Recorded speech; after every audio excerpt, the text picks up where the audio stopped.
রক্তক্ষয়ী গণঅভ্যুত্থানকে সাংবিধানিক স্বীকৃতি দিয়ে জুলাই ঘোষণাপত্রের দাবি তোলেন অভ্যুত্থানকারীরা। সোচ্চার হয় আন্দোলনের তরুণ নায়কদের দল জাতীয় নাগরিক পার্টি এনসিপিও। অভ্যুত্থানের পক্ষের সব শক্তির দাবির পরিপ্রেক্ষিতে ৫ আগস্ট অভ্যুত্থানের বর্ষপূর্তিতে জুলাই ঘোষণাপত্র পাঠ করেন প্রধান উপদেষ্টা ডক্টর মোহাম্মদ ইউনূস। যা নিয়ে পুরোপুরি সন্তুষ্ট নয় এনসিপি। শাপলা পিলখানা হত্যাকাণ্ডের মতো গুরুত্বপূর্ণ বিষয় ঘোষণাপত্রে না থাকায় ক্ষুব্ধ দলটি। একই সঙ্গে বাস্তবায়ন প্রক্রিয়া সংসদের উপর ছাড়তে রাজি নয় এনসিপি। সরকারের সার্বিক কর্মকাণ্ডকে ছাত্র জনতার আকাঙ্ক্ষা পাশ কাটিয়ে নির্বাচনকে মুখ্য করে তোলার প্রক্রিয়া হিসেবে দেখছেন এনসিপির এই নেতা।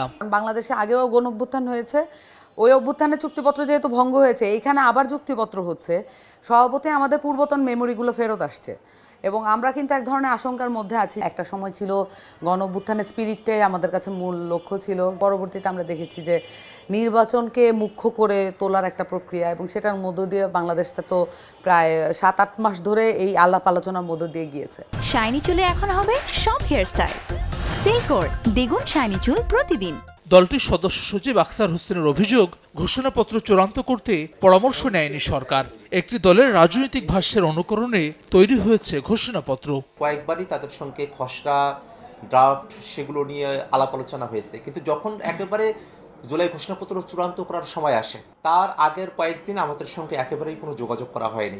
একটা দলের রাজনৈতিক ভাষ্যের অনুকরণে এই জিনিসটা তৈরি করা হয়েছে। সংস্কারকে কিভাবে বাস্তবায়ন করা হবে সেই বিষয়গুলো নিয়ে আলোচনা করছি। সেই ফোরামের প্রধান কিন্তু ডক্টর মোহাম্মদ ইউনূস স্যার তিনি নিজেই আর একটা ফোরামে গিয়ে কিভাবে সংবিধানের মধ্যে এটা প্রযুক্ত হবে সেই ব্যাপারে যখন একটা ক্লিয়ার কাট ডিসিশন তিনি জানিয়ে দেন, তখন কিন্তু এটা একটা কন্ট্রাডিকশন তৈরি করে। জুলাই ঘোষণাপত্রের ২৮টি পয়েন্টে আন্দোলনকারীদের জাতীয় বীর হিসেবে স্বীকৃতির পাশাপাশি প্রতিশ্রুতি দেওয়া হয়েছে আইনি সুরক্ষার। হাসান ওয়ালি, সময় সংবাদ, ঢাকা।